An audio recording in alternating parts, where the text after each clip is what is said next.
Nuk mund t'ja falun Bashkim Ulës pronën e birit tim.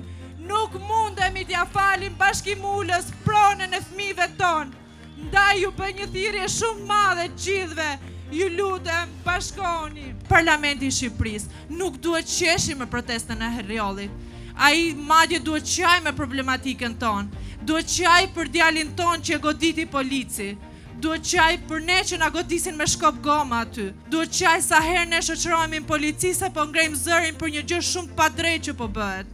Duhet qaj sa herë që unë shputëm nga fëmia im.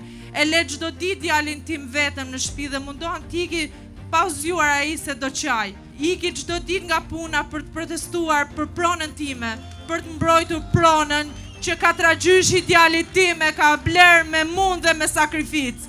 Në qoftë se ne flasim gjithë bashkë, është e sigurt që zëri jon do dëgjohet. Më besoni, në qoftë se Bashkim Ula largohet sot nga prona ime, nuk do ketë asnjë investitor që do vi në prona tuaja pa u marrë vesh me ju.